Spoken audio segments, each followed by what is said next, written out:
Bonjour à tous et bienvenue pour ce nouveau test. Aujourd'hui on va parler de True Wireless. Là, ça c'est une première chose. Donc avec cette petite boîte toute jolie, toute sympathique que vous pouvez voir, qui en plus de ça est en USB-C. Bon, normalement vous avez vu suite à la miniature. On va parler des Sabat X12 Pro qui donc pour moins de 40 € propose ici de l'USB-C pour le recharger et un chat. Voilà, un chat gratuit à chaque fois que vous parlez d'USB-C sur des Sabat. Ça va tranquille? Ouais? Vas-y, montre ton trou du cul. Alors, hop, dégage. On va parler ici de non-intra, pour le coup, de Earbuds en True Wireless. Effectivement, je voulais un petit peu en aborder le sujet, tout simplement parce qu'aujourd'hui, les True Wireless que j'ai testés sont tous en intra, et certains n'aiment pas les intras. Et donc, je me suis dit, surtout pour mettre face à du Apple, même si j'ai pas testé les AirPods, c'est de pouvoir tester ceci. Donc, des petits non-intra, les Sabat X12 Pro à moins de 40 €, qui vont permettre de trouver une alternative au True Wireless chinois que l'on trouve un petit peu partout à moins de 40 € et qui sont considérés comme être très bons.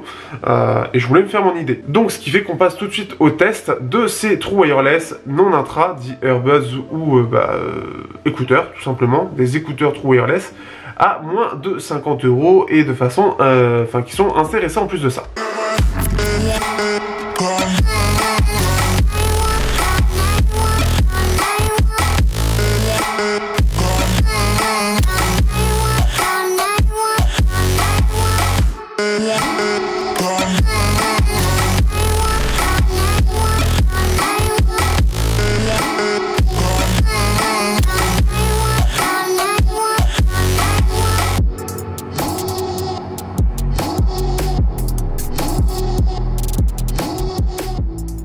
Ce qui fait qu'au niveau du design, alors on se retrouve avec une boîte qui est, ma foi, très sympathique puisqu'elle est assez sobre, elle reprend entre guillemets notamment un peu les codes d'Apple, hein, mais de très très loin, on va être très très clair là-dessus, avec une finition qui est un petit peu moyenne quand même sur les bords, on le voit ici. On a la marque Sabat qui est XI en fait, et en fait on voit une différence un petit peu ici de gestion par rapport à ça. Bon, il faut faire attention bien évidemment, je l'ai un petit peu rayé.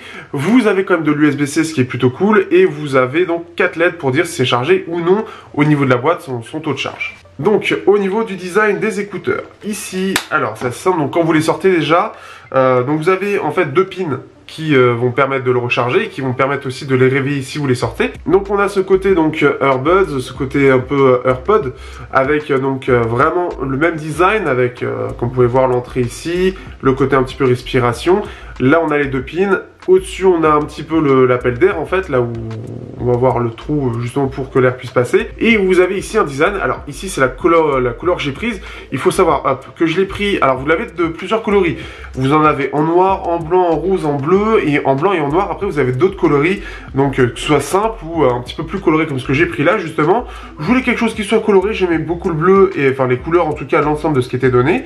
Au centre, vous avez un bouton cliquable que je trouve assez bien, il n'y a pas à appuyer trop fort pour celle-ci, et vous avez un petit creux, un petit point en fait pour le côté Bluetooth justement, si vous voulez voir la connexion, donc comme vous avez ici. Déjà ça c'est une première chose. Alors globalement c'est plutôt bien assemblé, par contre on voit plusieurs traces de moulage, on en voit à divers endroits, donc notamment ici, on voit ici la jointure ici, bref, on sent que c'est du 40 €, ça reste un petit peu basique, ça se voit, c'est pas hyper bien ajusté, mais globalement après ça se verra pas, et si vous n'êtes pas trop sensible au design, au côté justement comment c'est assemblé, ça devrait passer. Normalement vous le verrez mieux dans les plans. Il y a mon chat qui fait des allers-retours devant moi, c'est chiant. Et donc, ce qui fait que, voilà, ils sont plutôt réussis. Ce que j'aime bien, c'est surtout le choix des couleurs. On en a à peu près 15, vingtaine. Donc, c'est quand même pas mal. Hein. C'est vraiment large de ce point de vue-là. Ça, c'est une première chose. Et surtout, l'avantage, c'est que on garde un peu ce style, entre guillemets, intra sur l'extérieur. Donc, ça va permettre notamment d'avoir le côté batterie, une grosse batterie, justement. Le côté, le circuit imprimé, hein, donc le côté Bluetooth, qui va gérer à la fois la qualité sonore, à la fois la connexion Bluetooth. Et donc, ce qui fait que ça va pas être le côté un peu brosse à dents, mais ça va plus être le côté intra qui va ressortir. D'ailleurs, ils ont tendance un petit peu à isoler, on y reviendra, mais ils isolent un petit peu plus que des non-intra classiques. Tu peux te barrer s'il te plaît? Non, t'es chiante en fait là. Je t'aime bien, mais t'es chiante parce que c'est pas le moment de passer. Allez, je vous la montre un petit peu. Hop. Mais comme je dois vous parler du confort, eh bien elle va vite partir. Ce qui fait qu'au niveau du confort, donc justement, je vais vous montrer.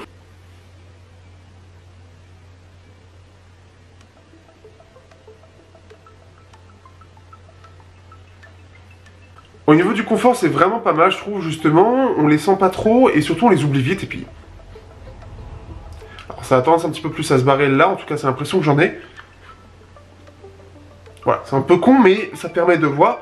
Et ils tiennent assez bien, là où les intras en général vont avoir un côté un peu ventouse, un peu pression qui vont permettre de les retenir. Les earbuds, il faut que ce soit un peu lié à la morphologie, et ils tiennent assez bien.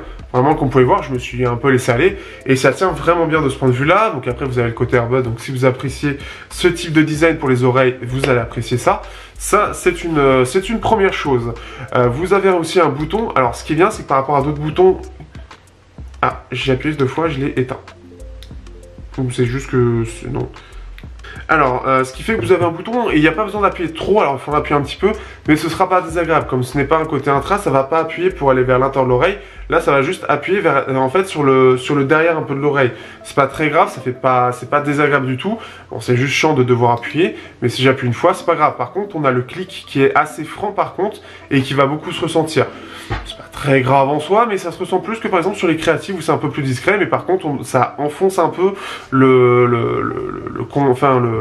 l'intra dans l'oreille. C'est surtout ça, c'est pas forcément agréable. Ça, c'est une première chose. Après, bon, vous avez différentes commandes que normalement je vais vous afficher ici si je fais bien les choses. Au niveau de la qualité sonore, donc on a droit à du Bluetooth 5.0, ça c'est une première chose. On a droit bien évidemment à du aptX, du AAC et du USB-C en termes de codec. Donc selon votre téléphone, normalement vous devrez avoir le meilleur choix. Sachant qu'il s'équivaut un peu plus ou moins, le USB-C est plutôt bien aujourd'hui sur les bons téléphones. Donc il n'y aura pas de souci. Vous avez... voilà, déjà c'est une première chose. Pour le driver, c'est pas spécifié. Ça, c'est une chose un peu chiante, malheureusement. Mais elle n'est pas spécifiée en cherchant un peu. Donc, à mon avis, ça doit être un driver de 10 mm. Après, avoir la qualité, ça sera de toute façon pas hyper précis. Néanmoins, on sait que c'est un Biofib Riveting Membrane. Donc, ça veut pas dire grand-chose non plus. Bref, en gros, c'est un driver qui doit être de 10 à 12 mm.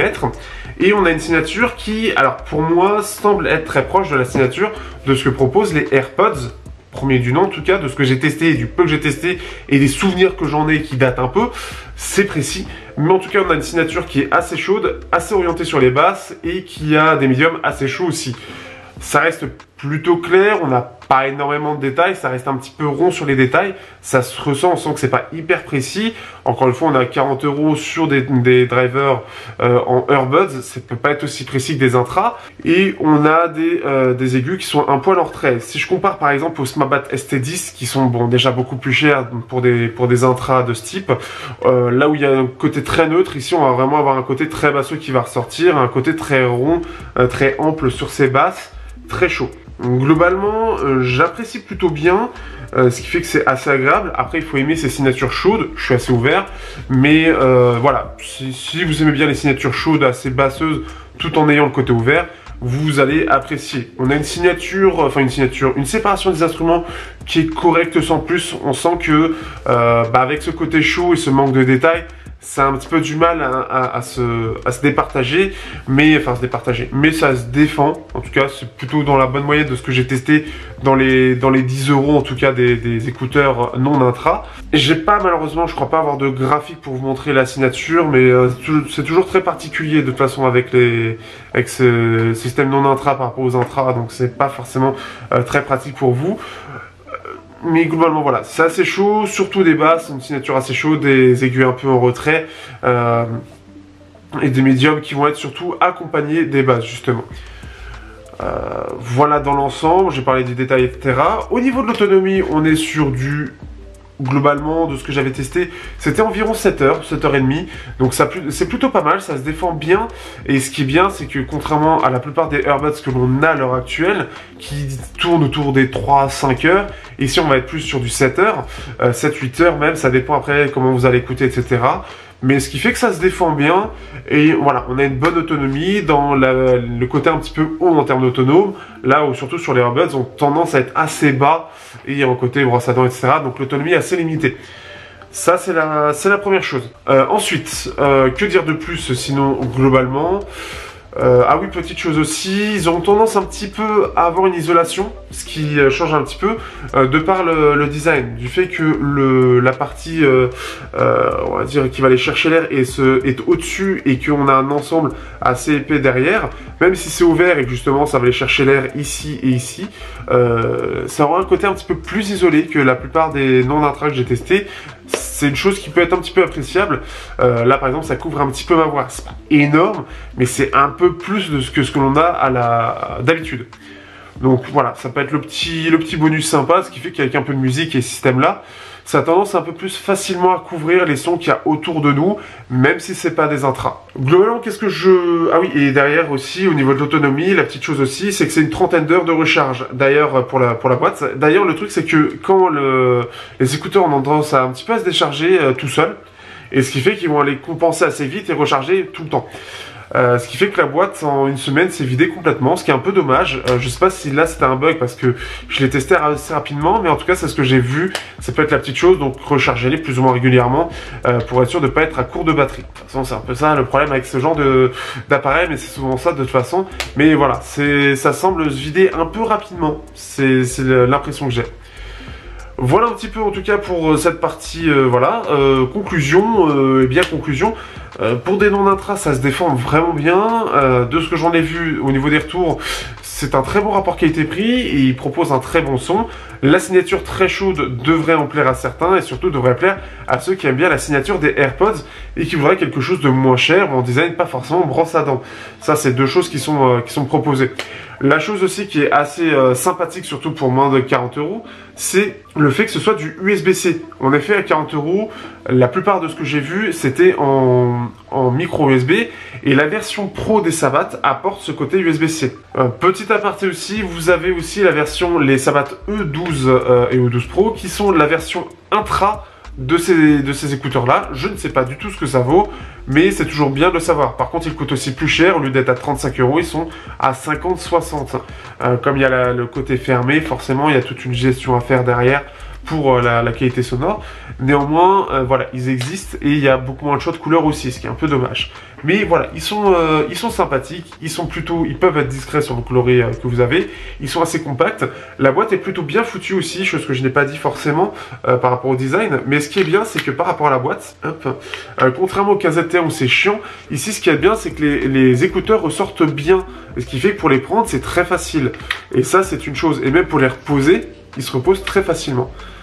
Donc c'est quelque chose qui est appréciable, qui est vraiment appréciable, puisque ça va permettre réellement d'avoir une aisance pour les prendre. Ça a l'air con, mais c'est parmi ceux qui sont les plus faciles à prendre de ce que j'ai testé à l'heure actuelle, de par leur design. Et ça, c'est plutôt bien pensé, avec une boîte qui est sympathique, avec son petit design sympathique, son petit bruit. Bref, ça peut vous plaire. Sur ce, si vous êtes intéressé, vous avez tout dans la description. N'hésitez pas à indiquer Technoid encore une fois, donc sur le sort que je vais vous mettre. Ça permet toujours de montrer que, bah voilà, j'ai un impact, que si vous êtes intéressé, voilà. Là, c'est pour là, je l'ai pris à part, donc c'est pas en partenariat du tout. Donc voilà, ça permet au cas où, s'il est intéressé, il me contactera. Mais voilà, si vous cherchez, vous pouvez prendre cela. Et bah, sur ce, on se dit, enfin, n'hésitez pas à partager, liker, commenter comme d'habitude. N'hésitez pas, surtout, c'est toujours ça de prix aussi, surtout pour des trous wireless non d'intra, ce qui peut être recherché. Que dire de plus? Bah, si vous voulez aussi me soutenir, bien évidemment, vous avez Utip, vous avez Tipeee, vous avez les liens affiliés, comme d'habitude. Donc n'hésitez pas, si vous voulez regarder des pubs, faire des dons. Bien évidemment, ça peut être toujours agréable là-dessus, ou bien tout simplement partager mon travail. Et les liens affiliés, si vous voulez acheter sur Amazon ou Gearbest et que vous voulez me rapporter une petite commission, pour vous c'est gratuit, et bien c'est toujours ça de prix. Sur ce, je vous dis à bientôt pour un prochain test sur Technoid.